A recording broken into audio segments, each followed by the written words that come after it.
Senate Bill 743. We're rethinking how we build so Californians can drive less.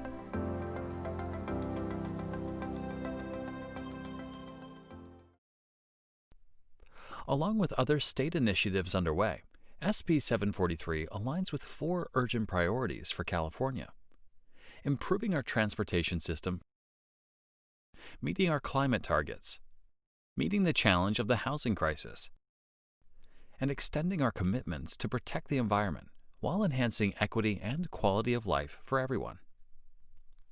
SB 743 provides a new method for Caltrans and local agencies to analyze the transportation impacts of land development and infrastructure projects. The new method focuses on reducing the need to drive so that cities and towns of all sizes can direct development to local commercial and job centers while supporting existing neighborhoods. We can encourage development that strengthens communities and doesn't force people into living with long commutes or driving everywhere. SB 743 aims to move more people in fewer cars so we are not stuck in traffic. The main strategies are: streamline development projects that address the affordable housing crisis and deliver walkable, livable neighborhoods. Promote developments in locations where there are alternatives to driving alone in cities and towns of all sizes. Change the way new transportation investments are analyzed, focusing on the full impacts of driving. And support walking, bicycling, and transit use. Why make this change?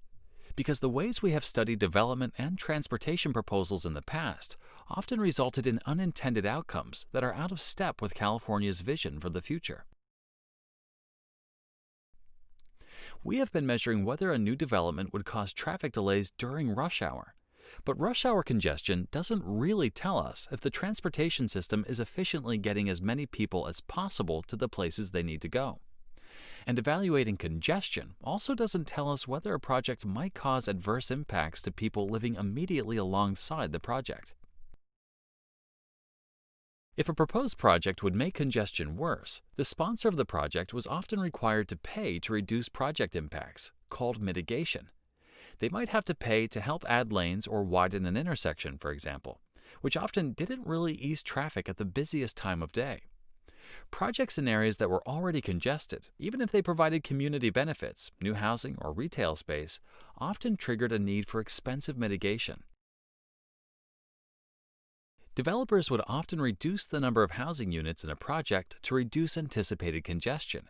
With required mitigation, sometimes entire housing projects just became too expensive to build. The cost of mitigation often became an incentive to instead build in outlying areas where there was less concern about congestion. And that unintentionally caused more driving by creating longer commutes, which also led to a loss of open space and the costly extension of services. Reducing how much we drive is a big challenge, but we will share big rewards. And SB 743 went into full effect in summer 2020. You can find more information on the Caltrans website at dot.ca.gov and on the Office of Planning and Research website at opr.ca.gov.